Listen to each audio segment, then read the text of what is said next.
Thalmaris, a realm suspended in perpetual twilight. The sun never truly rose here, nor did it ever fully set. A muted ethereal glow bathed the landscape, painting everything in hues of lavender, amethyst and pearl grey.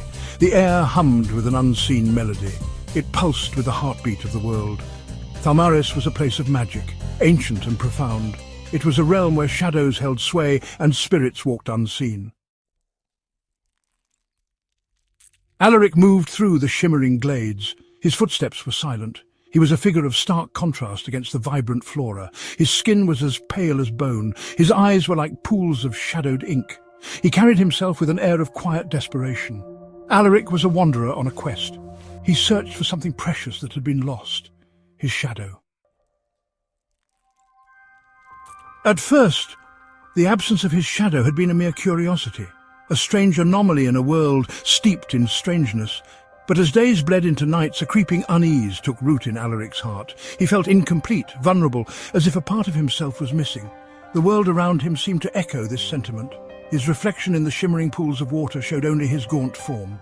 There was a void where his shadow should have been.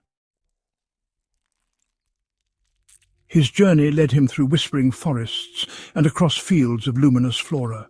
He reached the glimmering glades, a place where the veil between realms was thin. Here, spirits dwelled amidst shimmering trees. Their forms were fluid, composed of swirling shadows and motes of light. They whispered to Alaric as he passed. Their voices were like the rustling of leaves, filled with cryptic warnings and ancient sorrows. He arrived at Tarnock Reach, a desolate expanse of black sand and twisted trees. The air hung heavy with a sense of foreboding. It was here, in this forsaken place, that Alaric finally came face to face with his missing shadow. It rose from the ground before him, a grotesque mockery of his own form. It was composed of pure darkness, its edges writhing like smoke in a windless night.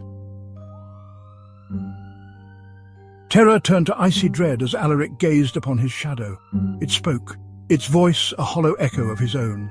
It taunted him, revealing a chilling truth. Alaric was no living being. He was a spirit trapped between realms. His shadow was not just an extension of himself. It was the manifestation of his fragmented soul. The realization struck Alaric like a physical blow. He had been so consumed by the pursuit of his shadow that he had failed to confront the truth of his own existence. He was both alive and dead, tethered to the world yet apart from it. His quest was a paradox. By chasing his shadow, he was chasing a part of himself that he could never truly reclaim. Yet there was a glimmer of hope amidst the despair. The spirits of the glimmering glades revealed that his shadow was not merely a curse. It was a bridge. It connected him to the realm of the living and the realm of the dead. By learning to control it, Alaric could potentially bridge the chasm that separated him from his former life. He could perhaps find a measure of peace. Alaric's quest was far from over. He was condemned to an eternal dance with his shadow, forever striving to find balance between the realms. He would chase it through the twilight realms of Thalmaris. The haunting truth of his existence echoed through the ages. In a realm of perpetual twilight, even shadows could hold the key to redemption.